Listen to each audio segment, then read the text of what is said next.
Let's try this. First thing we're going to do is we're going to go to geogebra.org. Now once we go to geogebra.org, we're going to go up to the dots, go down GeoGebra Classic, and pull this up. Alright, so let's make this a little bigger, slide it over. What I'm going to do is I'm going to pick a picture that I've gotten from Sawyer, drag it into my onto my page here, get rid of that. Now on the picture I want to kind of see what's happening, so you know what, I'm going to click on this little box up in the corner here, go to settings, and that's the grid. You know what, let's make the grid darker. Let's make it axes bold and bold. Alright, so you can see the numbers, x-axis, yeah, the grid, color. Let's make it a little darker. So it's like that. I'll make it a little darker so we can see it. Now get rid of this thing. I want to look at, click on the picture. I want to make it a little bit transparent so I can kind of see the grid through it, and get rid of it. Now place the picture where you want it. Let's put the 00 right at this spot that clicks right here. So I'm going to have these two functions. And you know what? Better yet, let's just make it over here. Let's put this, yeah, let's put that at 00. Why not? We'll use negative numbers. So now I'm going to have something that looks like that. Alright. Now we're going to put some data points down. Click on the points. Pick the color you want. I'm going to go with orange so I can see them, and then just start putting some dots down on the line that you want to show as the curve here.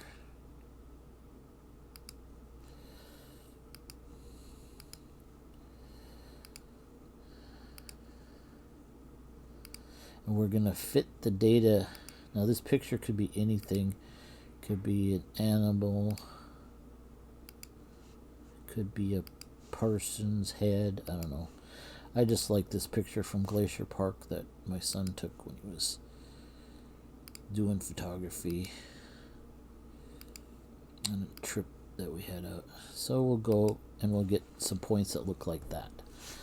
So I have a set of points. There's my data. Now I want to fit the curve. Now if I just want to fit a curve to the points, I can hit list and just grab all the points in the list. That's easy enough. List 1 is created. So now I want to fit a polynomial to it. So all you have to do is write fit poly and then put in the list. Now if you do it like that, you'll notice that that green line goes up and down and up and down, and it's just crazy, and it's not going to follow along, because what it's trying to do if you leave it like that is it's trying to go through each point exactly. But we don't want to exact, we want to estimate it. So we're doing like a best fit, or if you've taken statistics, regression. But this is a polynomial regression, not a linear regression. So I put in the degree. And so if you remember from our stuff about polynomials, turning points kind of tell us the degree, right? So if I say, okay, 1, 2, 3, 4, 5, I would have to have at least a degree 6, and I get something that looks like that. Well, maybe that's not quite good enough. So let's try bumping it up to maybe 7 or 8, like that. Now it's starting to get, fairly decent looking curve of what it looks like. So you can kind of fiddle around by changing the degree, and you get something that looks like that. And you have a polynomial. Now all you have to do is hit enter, and you have your curve. Now you can go in here and go into settings. You can change. You could say we'll make it orange to match the color of the dots. You can style it. You can make your thickness of your curve, bump up the thickness so it looks like that. Whatever. So you get so you can get a good look at what it looks like now. So there's our curve that goes through those points with just one fitted polynomial. Pretty good estimate, not quite. But let's do this different. So let's turn this off. You just have to click it like that. And what we're going to do this time is we're going to select a couple different groups. So our first one, let's go from C to M. That'll be one list. Now, what we're going to do is notice that I have to be off the picture, because if I try to grab, it doesn't do anything. You have to be off the picture for some reason. So I'm going to back it up and go from, say, L, and we'll go up to S. So we get, that's our list 2. Now I'm going to go from, say, R or so, and we'll go the rest of the way. So we get something like that. So we have those 3 lists. Now we're going to fit curves to each one separately. So let's go fit poly L2. So we probably want to say make it a degree 3. Maybe a little more than that. How about degree 5? Degree 5 looks pretty good. Okay, so let's hit that one. We'll keep that one right there. So now let's do the same thing. Fit poly. All right, and now we're going to put in L3. And maybe not so bad, right? Just the way it is. So we'll take the comma out, and we'll just leave it that way, because it looks not so bad. Okay, now if I go fit poly and put in L4, a little bit off between S and T, so maybe we can get it to flatten out. So let's put a degree 3 in there. How about degree 4? That's looking a little better. So let's just see what 5 looks like. How about 5? Let's stick with 5, okay? So we'll go to 5. Now, what I want to do is I want to get rid of all the, because I have 3 different lines there. So let's just, what we want to do is break it up. So what we're going to do is like this, function, and then we're going to take our first function that we had, which is g of x, and we're going to go from, let's see, g of x. Now our x value for the letter C, so we'll scroll up, C is negative 3.3659, so comma, negative 3.3659, comma, and then we'll go to, let's switch them at L. So we're going to stop it at L, negative 1.2705. Negative 1.2705, like that.